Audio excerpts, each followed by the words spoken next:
Сәлеметсіздер ме? Мен 9-шы сынып оқушысы Аманжол Әлішермін. Бүгін геология салаларымен және оның мамандықтарын танысатын боламыз. Жалпы гидрология дегеніміз не?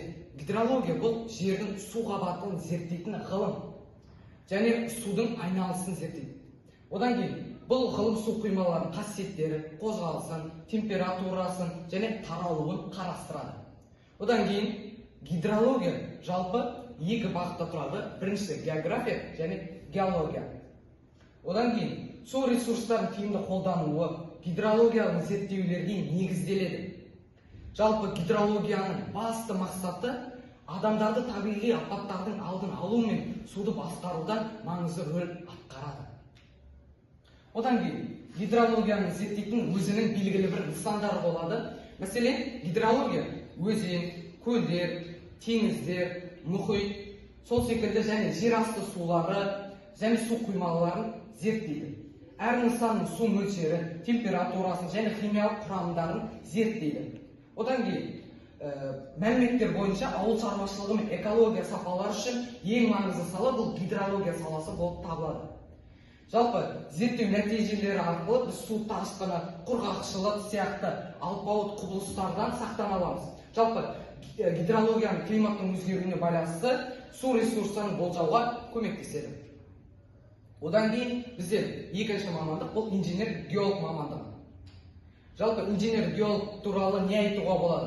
Инженер-геология бұл инженерлік құрылыс геологиялық жағдайларын зерттейтін ғылым саласы.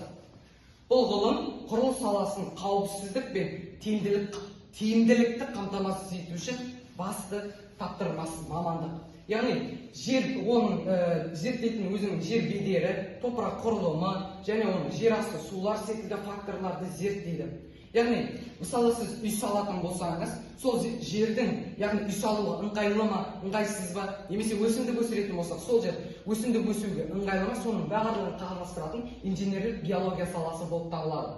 Жалпы геологияны зерттейтін құрылыс алдындар орындалып жобалауға негіз болады.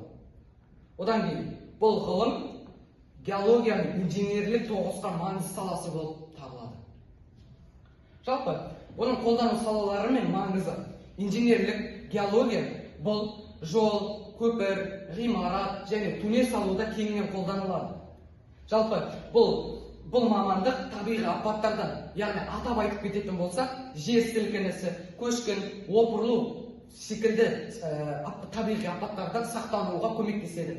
Одан кейін жалпы осы мамандықтың құрылыс материалдардың жарамдылық мерзімдері болып тұрады ғой, соларды бағалауға мүмкіндік береді.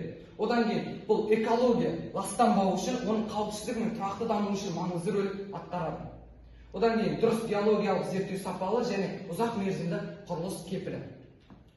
Бұл арқылы мен не айтқым келіп тұр? Бұл арқылы біз инженер геология мен гидрогеолог секілді мамандықтарға түсуге кеңес беремін. Өйткені бұл мамандықтарға Қазақстанда сұраныс өте жоғары.